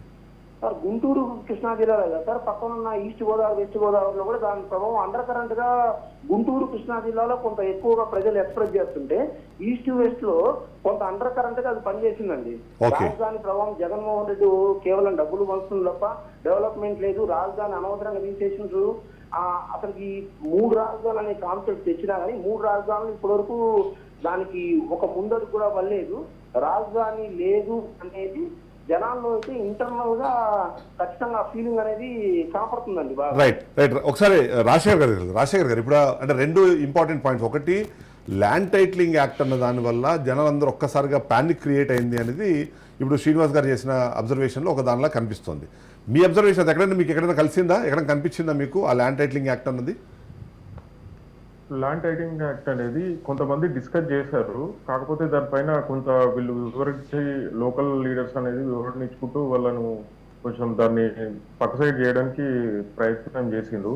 ల్యాండ్ టైటిలింగ్ అనేది పెద్ద ఇంపాక్ట్ అయితే కాదు. ఓకే. సో అయితే 2వ పాయింట్ అమరావతి అన్నది ఏదైతే రాజధాని లేదు అన్న విషయం కానివ్వండి, రాజధాని లేకుండా చేసి ఇదంతా చేశారన్న వల్ల కృష్ణా గుంటూరులో ఏమైనా దాని ఎఫెక్ట్ ఏమైనా మీకు అనిపించిందా? లిటిల్ బిట్ ఎఫెక్ట్ కనిపించింది. అది అర్బన్ ఏరియాస్ లో కనిపించింది కానీ రూరల్కి వచ్చేసరికి అదంతగా చూపలేదు. ఓకే, ప్రభావం చూపలేదు. అంటే అక్కడ అంటే ఇంకొక కీలకమైన అంశం ఏంటంటే చాలా కీలకమైన వాళ్ళు ఓడిపోబోతున్నారు అన్నది చాలా అక్కడ అంటే ఒక అజంప్షన్ అయితే తీసుకొచ్చేసారు. ముఖ్యంగా చూస్తే కొడాలి నాని, పేర్ని నానికి సంబంధించిన పేర్ని కిట్టు కానివ్వండి, లేకపోతే అక్కడ వలంనేని వంశీ, వీడు రాయలసీమ మన రాజధాని దగ్గరగా వచ్చేటప్పటికి ఉన్న అన్ని కాన్స్టిట్యున్సీస్లోనూ వైసీపీ ఓడిపోబోతుంది అన్నది ఒక పర్సెప్షన్ తీసుకొచ్చారు. మీ దగ్గర ఓడిపోయే లిస్టులో ఏమైనా వీళ్ళ పేర్లు ఏమైనా ఉన్నాయా? ఉన్నాయండి. పర్టికులర్ గా వల్లభనేని వంశీ గారు కీన్ కంటెస్ట్ ఎదుర్కొంటున్నారు. వాళ్ళది హోరాహోరీ ఉంటుంది లాస్ట్ వరకు. ఓకే. మీరు ఇంకొక నేమ్ కొడాలి నాని, పేర్ని కృష్ణమూర్తి గారు చెప్పడం మచిలీపట్నం చెప్పారు కదా. మచిలీపట్నం కూడా కొంచెం హోరాహోరీ ఉంది. దాని తర్వాత అవనిగడ్డ కూడా సింహాద్రి రమేష్ బాబు గారిది కూడా కొంచెం అది కూడా హోరాహోరీ ఉంది. Okay, right. కృష్ణా జిల్లాలో ఇండియాకు ఒకటి వస్తుంది. ఓకే. సో కృష్ణ గారు, ఇక్కడ ల్యాండ్ టైటిలింగ్ యాక్ట్ అన్నది నిజంగానే ప్రజలందరికీ ఒక సెంటిమెంట్ భూమి అన్నది. ఆ భూమికి సంబంధించి పాస్ పుస్తకాల మీద ఆయన ఫోటో వేసుకోవడము, స్టార్టింగ్లో అయితే అసలు మీకు జెరాక్స్ ఇస్తున్నారు, ఒరిజినల్ ఇవ్వట్లేదు, మీరు ఒక స్థలం కొన్నా అన్న తర్వాత వీళ్ళు ఒక మంచి కౌంటర్ వేశారు. ఏంటంటే మొన్ననే మంగళగిరిలో ఈయన కొన్నారు, ఆయన పవన్ కళ్యాణ్ ఎక్కడో కొన్నారు, మళ్ళీ ఆయనకి అవి పత్రాలు వచ్చినాయి లేదా చెక్ చేసుకోమని చెప్పిన తర్వాత కొద్దిగా మార్పు వచ్చిందని నాకు అనిపించింది అబ్జర్వేషన్. మీరేమంటారు, నిజంగా ల్యాండ్ టైటిలింగ్ యాక్ట్ ఈసారి అంత ఎఫెక్ట్ చూపించుండొచ్చు అంటారా? నేను ఇందాక చెప్పాను కదా, జగన్ గెలిస్తే డీబీటీ, ఓడిపోతే వచ్చే 99 కారణాల్లో ఫస్ట్ కారణం ల్యాండ్ టైటిలింగ్ యాక్టే ఉంటుంది. ఓకే, కానీ అది కేంద్ర ప్రభుత్వం, కేంద్ర ప్రభుత్వం అయినా వీళ్ళు దాన్ని కూటమి ఎంత బాగా తీసుకుపోయిందంటే దాన్ని ఆ ప్యానిక్ ప్రజల్లోకి ఎంత వచ్చిందో లేదు కానీ సోషల్ మీడియాలో కానీ మీడియా సంస్థల్లో కానీ ల్యాండ్ టైటిల్ యాక్ట్ వల్లనే జగన్ ఓడిపోతాడేమో అన్న పరిస్థితికి తీసుకొచ్చారు. ఇప్పుడు నిజంగా అది ఓటమి కనుక జరిగితే ఫస్ట్ కారణాల్లో ల్యాండ్ టైటిల్ యాక్ట్ చూపిస్తారు, సెకండ్ కారణంలో చంద్రబాబు అరెస్ట్ చూపిస్తారు. ఇదైతే పక్కా జరుగుతుంది. ఎందుకంటే భూమి గురించి మీరు భారతదేశంలో ఎక్కడికి పోయినా భూమి అనేది సెంటిమెంటే. ముఖ్యంగా మన దగ్గర తెలంగాణలో కానీ ఆంధ్రప్రదేశ్లో కానీ అరే ఒక 20 ఏళ్ళు ఉద్యోగం చేసి 100 గజాలు కొనుక్కుంటే అది మనది కాదంటే ఎవరికైనా రాత్రి నిద్రపట్టే రాత్రిలో ఉంటుంది. సో ఇది చాలా బాగా లాస్ట్ 1 వీక్లో పోలింగ్కి ముందు 1 వీక్లో దాన్ని సమర్థవంతంగా కూటమి తీసుకొచ్చినప్పుడు దాన్ని కౌంటర్ చేయటం. ఎందుకంటే ఒకప్పుడు తెలుగుదేశం అసెంబ్లీలో కూడా దీన్ని సపోర్ట్ చేసినట్లు కూడా మనం ఒక నేరేషన్ నడుస్తుంది. బహుశా అసెంబ్లీలో కేశవ్ గారు అసెంబ్లీలోనే మాట్లాడారు, ఇది మంచి యాక్ట్ అని మాట్లాడినట్టు కూడా కనబడుతుంది. సో అట్లా మాట్లాడిన దాన్ని వెంటనే ఎందుకు వైసీపీ కౌంటర్ చేయలేకపోయింది అనేది కూడా చాలా ఇంపార్టెంట్ విషయం. వైసీపీకి ఉన్న ఇంత సోషల్ మీడియా నెట్వర్క్ పరిధిలో ఇంత హంగామాలో ఒక్క కౌంటర్ కరెక్ట్గా పడుంటే కనుక ల్యాండ్ టైటిల్ యాక్ట్ గురించి ఇంత డిబేట్ కూడా జరగకపోయింది. సో అలాంటి పరిస్థితిలో రేపు ఖచ్చితంగా మీరు ఇందాక నుంచే మనం మాట్లాడుకుంటుంది అమరావతి భూముల విషయంలో, రేపు ఎన్నికల కోసమే అమరావతి భూముల విషయం ఎజెండా కాకుండా పోవటం కాదు, అమరావతి భూములు రాజధాని కింద ఉన్న భూముల వాళ్ళు ఎప్పుడో డిసైడ్ అయ్యారు జగన్ కోటేద్దనే విషయంలో, అందులో ఎలాంటి డౌట్ లేదు. ఎందుకంటే 1 year క్రితం నుంచి కూడా రాజధాని అంశం ఎంతగా పోయిందో, ఆ యాత్ర ఎలా జరిగిందో, అక్కడ కోట్లు రావాల్సిన భూములకి లక్షలు ఎలా పలికిందో, ఇవన్నీ కూడా చూసిన తర్వాత ఈ ఎన్నికల్లో రాజధాని భూముల అంశం పెద్దగా మనకు కనపడకపోయినా వాళ్ళంతా డిసైడెడ్ ఓటర్ కింద అయితే ఒక అబ్జర్వేషన్ అయితే మనకు కనపడుతుంది అక్కడ. ఎస్, ఒకసారి శ్రీనివాస్ గారు ఉత్తరాంధ్రకు సంబంధించి చూస్తే ఉత్తరాంధ్ర కూడా ఎప్పుడు రైట్ రాజశేఖర్ గారు ఇప్పుడు ఉత్తరాంధ్ర అన్నది ఎందుకంటే మనం ఎప్పుడు చూస్తుంటాము ఆ మిక్స్డ్ ఫలితాలు వచ్చే వాటిలో విశాఖపట్నం ఒకటి, రెండోది విజయవాడ అన్నది చాలా కీలకమైన పాత్ర పోషిస్తుంది. ఎందుకంటే ఎప్పుడు అవి కంచుకోటలాగానే కనిపిస్తుంటాయి టీడీపీకి. కనీసం అర్బనైజ్లో మాత్రం కంపల్సరీ వీళ్ళు గెలుస్తూ ఉంటారు. ఈసారి ఆ నెంబర్ ఇంకా మరింత పెరిగే అవకాశం ఉంది. ఇక్కడ అమరావతిని రాజధాని వద్దు అనడం కన్నా అక్కడ మాకు వైజాగ్ రాజధానిగా వద్దు అనుకుంటున్న వాళ్ళ సంఖ్య ఎక్కువ ఉంది అన్నది ఆ లోకల్ పీపుల్స్లో రెగ్యులర్ వినిపిస్తూ ఉంటుంది. ఆ ఫ్యాక్టర్ ఎంత మాత్రం పనిచేసింది అంటారు? ఆ డెవలప్మెంట్ అనో లేకపోతే అక్కడ డెవలప్మెంట్ అయ్యే అవకాశం ఉంది అని ఏదైతే జగన్మోహన్ రెడ్డి చెప్పడం కానీ, ఈసారి నేను అక్కడి నుంచే పోటీ ఏది మన ప్రమాణ స్వీకారం చేస్తున్నానని చెప్పి దానికి ఏర్పాట్లు చేస్తున్నాం అనే టైప్లో కూడా మాట్లాడడం, అది ఎఫెక్ట్ ఏమైనా చూపించిందంటారా?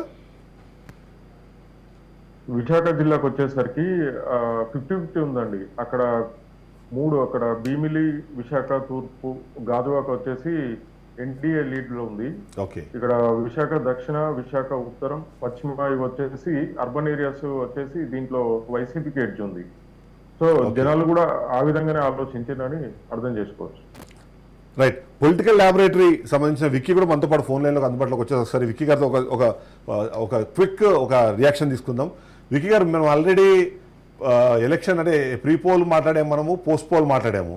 ఇవాళ ఇంకొక స్పెషల్ కేటగిరీ ఏంటంటే పోస్ట్ ఎగ్జిట్ పోల్.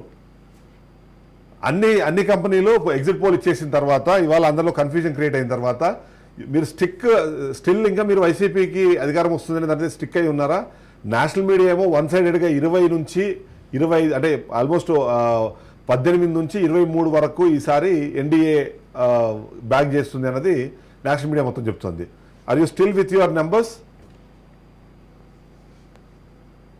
ఇప్పుడు 21 రోజులు ఎలక్షన్స్ అయిన తర్వాత, పోలింగ్ అయిన తర్వాత నుంచి ఎగ్జిట్ పోల్ వరకు కూడా 21 రోజులు టైం ఉండేది. ప్లస్ చాలా కంపెనీలు ఈసారి వచ్చి ఎగ్జిట్ పోల్స్ ఇవ్వడంతో మనం కూడా చాలా సార్లు రీఅసెస్మెంట్ చేసుకోవడం జరిగింది. ఎగ్జిట్ పోల్ తర్వాత కూడా మనం పోలింగ్ తర్వాత కూడా పోస్ట్ పోల్ ఎమోషన్ క్యాప్చర్స్ ఒక రౌండ్ కూడా రన్ చేసామన్నమాట. అంటే అతి శాతం ఉదయం పూట ఆడవాళ్ళందరూ కూడా బయటికి రావడం, వాళ్ళందరూ పోలింగ్ చేయడం కూడా ఈ ఒక్క పరిణామాన్ని కూడా మనం బేరీజ్ వేయడానికి మళ్ళీ ఒక కామన్ ఎమోషన్ క్యాప్చర్ అంటే ఎమోషన్ క్యాప్చర్ కోసం ఒక చిన్న పోస్ట్ పోల్ అసెస్మెంట్ కూడా తీసుకున్నాం అన్నమాట. సో ప్రతిసారి అంటే మేము వెళ్తున్న విధానంలో మాకు ఈ ల్యాండ్ టైటిలింగ్ యాక్ట్ వచ్చిన తర్వాత చాలా పెనుమార్పు కనిపించింది అనమాట. అప్పటి వరకు అధికార పార్టీకి కొంచెం ఒక మోస్తరు ఎక్కువ సంఖ్యలో సీట్లు కనిపిస్తూ ఉండేది. ల్యాండ్ టైటిలింగ్ యాక్ట్ వచ్చిన తర్వాత 10 నుంచి 12 సీట్లు తక్కువైంది. ఇది మనం గమనించుకుంటూ వచ్చాం. ఎగ్జిట్ పోల్ లో మనం ఇచ్చిన రిపోర్ట్ లో ఆ 12 సీట్లు తగ్గించే 103 నుంచి 108 స్థానాలు మనం ఇప్పుడు వైఎస్ఆర్సీపీకి ఇవ్వడం జరిగింది. నిన్న కూడా నేషనల్ టీం ఒకటి యాక్సిస్ మై ఇండియా వాళ్ళు 23 స్థానాలు కూటమికి ఇచ్చారు, అలయన్స్ కి ఇచ్చారు. 2 నుంచి 4 స్థానాలు వాళ్ళు వైఎస్ఆర్సీపీ అధికార పార్టీకి ఇచ్చారు. సో ఆ టైంలో మేము కూడా అందరూ చాలా వరకు వైఎస్ఆర్సీపీకి ఎవరైతే ఇచ్చామో అధికార పార్టీకి ప్రొజెక్షన్ ఇచ్చామో అందరూ కూడా ప్యానిక్ మోడ్ లో ఒక సెకండ్ వెళ్ళినట్టే అనిపించింది. మేము కూడా ఇంక్లూడెడ్ అందులో ఎక్కడైనా ఏం తప్పు చేసాము, ఏం అసెస్మెంట్ తప్పు చేసాము, ఎన్నిసార్లు మనం సర్వేలు తీసుకున్నాము, ఎన్నిసార్లు అసెస్ చేసాము, ఎమోషన్ క్యాప్చర్ కూడా చేసాము, ఎగ్జిట్ పోల్ టైంలో జరిగిన ఏదైతే సంఖ్యని మనం గ్యాదర్ చేసామో దాన్ని పదే మళ్ళీ తరచూ రీచెక్ చేసుకున్నాం. ఇక్కడ కూడా ఏమీ కనిపించలేదు ఎర్రర్స్ కదా, ఇదేందుకు ఇలా జరిగింది అని అనుకున్నాం. కాకపోతే ఇప్పుడు అదే కంపెనీ నిన్న అసెంబ్లీ రిజల్ట్స్ ని కొంచెం కాంట్రాస్ట్ లేకుండా ఇచ్చారు అన్నట్టు కనిపించింది. So Okay. అప్పుడు కొంచెం మాలో ధైర్యం వచ్చింది అనమాట.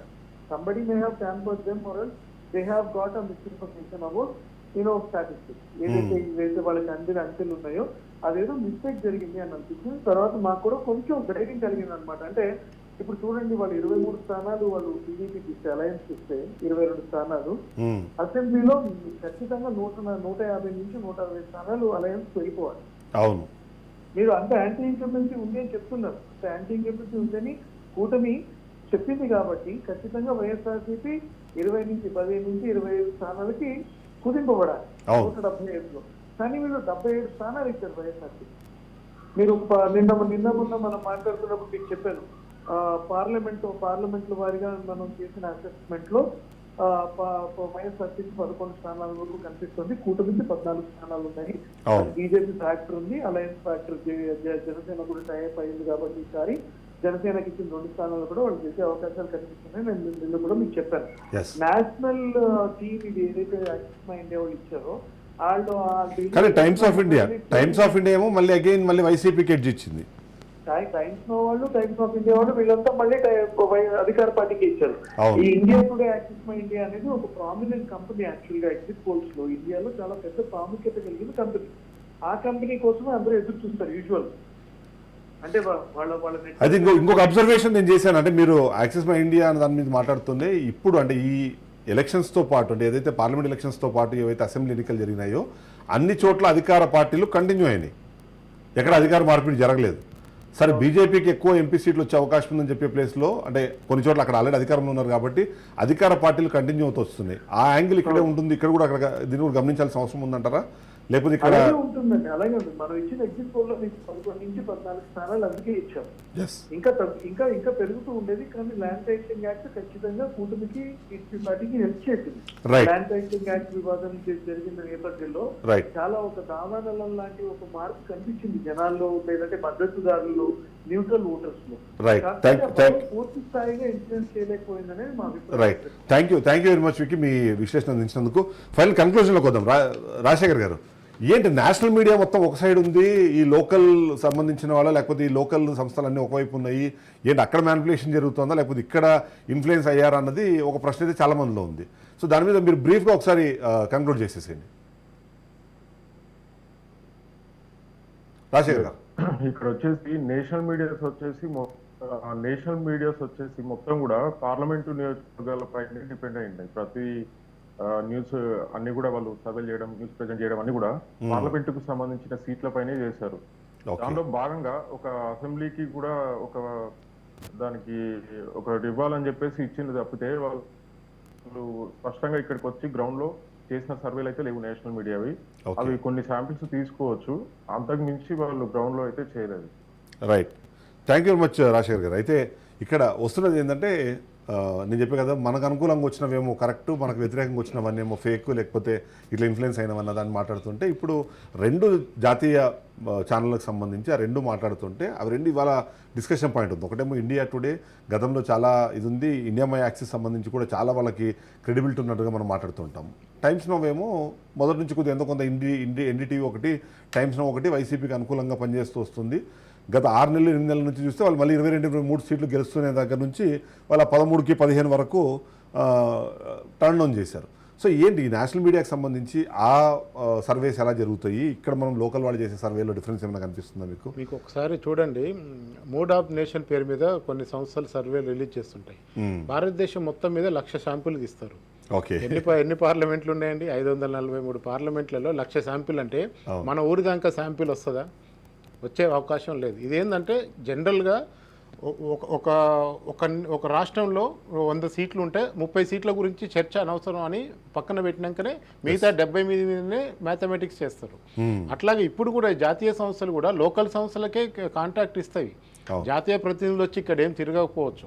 ఇక్కడ కూడా ఉన్న లోకల్ ఆర్గనైజేషన్లో ఉన్నదాన్ని బలంగా చేస్తున్న ఆర్గనైజేషన్తో టైఅప్ పెట్టుకొని యాక్సిస్ మై ఇండియా అయినా, ఈ టైమ్స్ ఆఫ్ ఇండియా అయినా, ఈ టైమ్స్ నవ్ అయినా మళ్ళీ లోకల్లో ఉన్న వ్యక్తుల మీద, ఇక్కడున్న ప్రొఫెసర్ల మీద, ఇక్కడున్న రెగ్యులర్గా పొలిటికల్ ఇంటలెక్చువాలిటీ మీదనే ఆధారపడి చేస్తారు. అయితే గ్రౌండ్లోకి వెళ్ళి కొంత శాంపిలింగ్ అనేది జరుగుతుంది. మీకు ప్రతి నియోజకవర్గంలో 100 శాంపిల్ తీయాలన్నా కానీ, ఎగ్జిట్ పోల్ చేయాలన్నా కానీ బోల్డ్ అంత మ్యాన్ పవర్, కోట్లలో ఖర్చు అయ్యే పరిస్థితి ఉంటుంది. సో అందుకనే ఈ శాంపిలింగ్ విధానంలోనే ముందే ఒక ప్రీ పోల్ డేటాని అనుసంధానం చేసుకొని ఎగ్జిట్ పోల్, ఇందాక మిత్రుడు చాలా నిజాయితీగా చెప్పారు, మేము 30 నియోజకవర్గాలను ఎగ్జిట్ పోల్ చేయగలిగినామని. ప్రాక్టికల్గా అంతే ఉంటుంది. 175 ఎగ్జిట్ పోల్ చేయడం అనేది అది పెద్ద మ్యాన్ పవర్ సమస్య వస్తుంది, అంత ఎర్రర్ సమస్య కూడా వస్తుంది. సో అందుకనే ఖచ్చితంగా ఏ ఏజెన్సీ అయినా సరే శాంపిల్ విషయంలో లోకల్ వాళ్ళ మీద ఆధారపడతాయి. ఎట్లాంటి నేషనల్ ఏజెన్సీ అయినా చాలా సందర్భాల్లో ఆ మూడ్ ఏంటంటే మనకు ఆ ప్యాటర్న్ కానీ ఆ వేవ్ కానీ తెలిసిపోయినప్పుడు బెనిఫిట్ ఆఫ్ డౌట్ కింద కొన్ని సందర్భాలు అధికార పక్షానికి ఇస్తారు, కొన్ని సందర్భాల్లో ప్రతిపక్షానికి ఇస్తారు. సో ఆ రకంగానే మ్యాథమెటిక్స్ ఉంటాయి తప్ప నేషనల్ ఏజెన్సీ మొత్తం భారతదేశాన్ని శాంపిలింగ్ చేయాలంటే వాళ్ళైతే ఇండియా యాక్సిస్ వాళ్ళు ఒకటి చెప్పారు, 4000 చిల్లర అసెంబ్లీ ఉంటే 3000 చిల్లర అసెంబ్లీలలో శాంపిలింగ్ తీసుకుని చెప్పారు. అది కనుక నిజమైతే కరెక్ట్ శాంపిలింగ్ జరిగినట్టే లెక్క. ఎందుకంటే ఒక 4000 నియోజకవర్గాల్లో 3000 చేయడం అనేది కూడా చాలా గొప్ప విషయం, అంత సింపుల్ విషయం కూడా కాదు. అది జరిగి ఉండి ఇంక్లూడింగ్ అండమాన్ నికోబార్లో కూడా శాంపిల్ తీసినామని ప్రదీప్ గుప్తా చెప్తున్నాడు. సో అదే కనుక నిజమైతే కనుక వాళ్ళకున్న క్రెడిబిలిటీ 94% అక్యురసీ ఈసారి కూడా ఉంటుంది. లేదు ఇందాక మన విక్కీ చెప్పినట్టు కనుక కొంచెం బోల్తా పడ్డారేమో, ఈసారి ఏదైనా కొంచెం తేడా వస్తుందేమో, ఎందుకంటే పార్లమెంట్కు ఉన్న ప్యాటర్న్ అసెంబ్లీలో చూపించలేకపోతున్నారు కనుక ఏమన్నా వీళ్ళని ఎవరైనా మిస్లీడ్ అన్న చేసి ఉండాలి, శాంపిలింగ్లో ఎర్రర్ అన్న ఉండాలి. రేపు రిజల్ట్ బట్టి శాంపిల్ ఎర్రరా, మిస్లీడా, బయాసా, అన్బయాస్ అనేది మనం అయితే ఫైనల్గా ఏంటంటే నాకు అంటే టెక్నికల్ డౌట్, ప్రజల్లో ఉన్న డౌట్ అంతా ఏంటంటే సరే ఒకవేళ ప్రీపోల్ సర్వేలు ఇన్ఫ్లుయెన్స్ చేసినా లేకపోతే వాటి ద్వారా ఏదన్నా ఒక రాంగ్ మెసేజ్ ఇవ్వడం ద్వారా అది ఎలక్షన్లని ప్రభావితం చేస్తుంది అనేది ఒక ప్రయత్నం కనిపిస్తుంది. కానీ ఎగ్జిట్ పోల్స్లో కూడా మేము ఆల్రెడీ చెప్పామనో లేకపోతే దానికోసమనో ఎగ్జిట్ పోల్స్లో కూడా ఒక పార్టీకి అనుకూలంగా ఇవ్వడం ద్వారా వాళ్ళకి వచ్చే లాభం అయితే లేదు. మీరు అన్నట్టుగా క్రెడిబిలిటీ సమస్య అనేది చాలా పెద్ద పాయింట్ అవుతుంది. సో ఇలాంటి రిస్కులు తీసుకొని కొన్ని సర్వే సంస్థలు ఏమైనా ముందుకు వెళ్తున్నాయని అనుమానం వ్యక్తం అవుతుంది. నిజంగా అట్లాంటి రిస్క్ తీసుకుంటారా? దానివల్ల ఏమైనా లాభం ఉందా? అంటే ఒకటి జనరల్గా ఒక పార్టీ కోసం పనిచేసిన సంస్థ అయితే ఆ పార్టీ ఓడిపోద్దని అయితే బయటికి చెప్పలేడు. ఇంటర్నల్ రిపోర్ట్ ఏదన్నా ఇస్తుండొచ్చు కనుక బయటికి మాత్రం అది మన తెలంగాణ ఎలక్షన్లో కూడా చూసాం. ఇంకోటి ప్రిడిక్షన్ అనేది 10 సీట్లు 20 సీట్ల తేడాతో ఉంటే అర్థం చేసుకోవచ్చు, కానీ 100 సీట్లు వస్తున్న దగ్గర 10 సీట్లు వస్తాయి, 90 సీట్ల గ్యాప్ను మనం అర్థం చేసుకోలేము. అది ఇల్లాజికల్ అవుతుంది. సైంటిఫిక్గా కూడా శాంపిలింగ్లో భారీ ఎత్తున ఎర్రర్ ఉన్నట్టు, అంటే డేటా సైన్స్లో పెద్ద ఎత్తున కూడా రాంగ్ ఎంట్రీ జరిగినట్లు లెక్క. సో మా పార్టీకి పని చేశాం కనుక ఇప్పుడు మీరు ఐపాక్ వాళ్ళు చూడండి, వాళ్ళు చంద్రబాబు గెలుస్తారని చెప్తారా బయటికి? అట్లాగే రాబిన్ శర్మ వచ్చి వైసీపీ గెలుస్తుందని చెప్పాడు కదా. సో ఎవరికి పని చేశారో వాళ్ళు గెలిచి చెప్తారు. ఎస్. అయితే రాజశేఖర్ లాస్ట్ పాయింట్ చెప్పండి. జగన్మోహన్ రెడ్డి ఏమో 151 గతంలో వచ్చి అంతకన్నా ఎక్కువ వస్తాయని ఆయన చెప్పారు, మీరేమో 110, 105 దగ్గర అందరూ వచ్చి కన్ఫైన్ అయిపోయారు. అంటే జగన్మోహన్ రెడ్డి గారి అంచనా తప్పబోతుందా? అండి అంటే మేము ఆ పార్టీకి ఎంగేజ్ అయ్యి చేయలేదు కాబట్టి మేము ఒరిజినల్ గా ఈ ఫిగర్ ఇచ్చాము. రైట్. 121 సీట్స్ అనేది వైసీపీ గెలవడానికి ఛాన్స్ ఉంది. అంతకు మించి అంటే ఇంకా వాళ్ళకు మంచి వేవ్ కూడా టచ్ అయి ఉండాలి. ఓకే, లాస్ట్ పాయింట్ సేమ్ ఇదే క్వశ్చన్. ఎందుకు జగన్మోహన్ రెడ్డి డైరెక్ట్గా అట్లాంటి స్టేట్మెంట్ ఇవ్వడం, అది జనాలందరూ చూసిన తర్వాత నిజంగానే అందులో ఒక 10-20 సీట్లు తగ్గినా సరే ఆ క్రెడిబిలిటీ అనేది ఆయనకు కూడా అంటే ఒక జోక్ లాగా అయిపోయే అవకాశం ఉంది కదా, అట్లాంటి పెద్ద స్టెప్ ఎందుకు తీసుకున్నారు? అట్లేముండదండి, ఆయన ఇప్పుడు ఐపాక్ మీద డిపెండ్ అయి ఉన్నారు.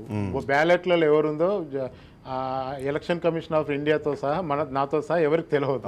సో కాకపోతే ఏంటంటే ఒక 3 ప్రివేల్ అవుతుంది. మనం పనిచేసిన కార్యకర్తలు కానీ ఇలాంటి ఏజెన్సీలు కానీ కూర్చొని ఒక రివ్యూ చేసుకొని వచ్చి పార్టీ అధినేతకు చెప్తారు, మనకు కర్నూలు ఇట్లుంది, కడప ఇట్లుంది, చిత్తూరు అట్లయింది, ఇక్కడ మనకు వేవ్ ఉంది, ఇక్కడ తగ్గింది అనేది ఒక మ్యాథమెటిక్ ఉంటుంది. దాన్ని బేస్ చేసుకునే జగన్మోహన్ రెడ్డి గారు చెప్పగలుగుతారు తప్ప ఎవరు తొంగి చూసేది ఏం లేదు కదా. సో అందుకనే ఆ కాన్ఫిడెన్స్ అనేది పార్టీ కార్యకర్తలు ఇప్పుడు చాలా కొత్తగా ఏం చెప్తున్నారంటే ఇప్పుడు ఓడిపోయే అవకాశం ఉందని తెలిసినా చెప్పొద్దు, చెప్తే పోలింగ్ బూత్లకు కౌంటింగ్ కేంద్రాలకు అనే కొట్లాడుకుంటారని కూడా చెప్తున్నారు. సో అంతటి భయానక పరిస్థితి. ఈవెన్ దో కౌంటింగ్ అయిన తర్వాత 15 రోజుల పాటు కేంద్ర బలగాలను ఆంధ్రాలో ఉంచాలని కూడా డిసైడ్ చేశారు. అంటే ఏపీ యొక్క రాజకీయం చూడండి, డూ ఆర్ డై సిచ్యువేషన్ 2 పార్టీలకు రావడం వల్ల ఇవాళ గ్రామాల్లో కార్యకర్తలు కూడా బతకలేని పరిస్థితికి ఏపీ ఎలక్షన్ తీసుకొచ్చారు. Yes, thank you very much Krishna గారు, thank you very much Rajasekhar గారు. అంటే ఓవరాల్గా చూస్తే మాత్రం ఎగ్జిట్ పోల్స్ అయినా, ప్రీ పోల్ సర్వేస్ అయినా, పోస్ట్ పోల్ సర్వేస్ అయినా ప్రజల నాడిని పట్టుకునే ప్రయత్నం చేస్తాయి. అవి రిజల్ట్స్ పైన ఎలాంటి ఇన్ఫ్లుయెన్స్ చేసే అవకాశం లేదు. కానీ ఇన్ఫ్లుయెన్స్ అయిన కొన్ని సర్వే సంస్థలు లేకపోతే ఒక అధినేతకో లేకపోతే ఒక పార్టీకో అనుకూలంగా అనుబంధంగా పనిచేసిన సంస్థలు మాత్రం అలాంటి సర్వేలు ఇచ్చే అవకాశం అయితే ఉంది. బట్ ఓవరాల్గా చూస్తే మరొక 24 గంటలు దాదాపుగా రేపు మధ్యాహ్నం 11-12 గంటల వరకు మనకి పూర్తి స్థాయిలో ట్రెండ్స్ తెలిసిపోతాయి. 4 గంటల వరకు పూర్తి రిజల్ట్స్ వచ్చేస్తాయి. ఓవైపు కేంద్రంలో ఎన్డీఏ, ఆంధ్రప్రదేశ్లోనూ అలాగే దేశవ్యాప్తంగా మొత్తం ఏం జరగబోతున్న విషయం పైన మేము కూడా ఒక మ్యారథాన్ లైవ్ రేపు మేము కండక్ట్ చేయబోతున్నాము. ఉదయం 6 గంటల నుంచి రాత్రి 8 గంటల వరకు దాదాపుగా 14 గంటల పాటు మేము మ్యారథాన్గా ఉండబోతున్నాము. మా టీం ఇప్పటికే మొత్తం రాష్ట్రంలోని అన్ని నియోజకవర్గాల నుంచి, అన్ని జిల్లా హెడ్ క్వార్టర్స్ నుంచి లైవ్లు అందించడానికి సిద్ధంగా ఉన్నాం. అంతేకాకుండా హైదరాబాద్లో అనలిస్టులతో పాటు ముఖ్యమైన కీలకమైన నాయకులందరినీ కూడా మేము స్టూడియోకి పిలిచి వాళ్ళతో అనాలిసిస్ చేసే ప్రయత్నం చేస్తున్నాం. కాబట్టి రేపు ఖచ్చితంగా మిస్ అవ్వకండి. ఎందుకంటే ఈ 5 సంవత్సరాల విషయం ఒకటైతే, రేపు ఆ జరిగే 8 గంటల పాటు జరిగే ఆ లెక్కింపే ఉన్నదైతే ఆ ఉత్కంఠకు మొత్తానికి తెరతీసే అవకాశం ఉంది. కాబట్టి ఇది వాళ్ళ షో. రేపు మార్నింగ్ మళ్ళీ రిజల్ట్స్ మళ్ళీ కలుద్దాం. Stay tune to Raj news.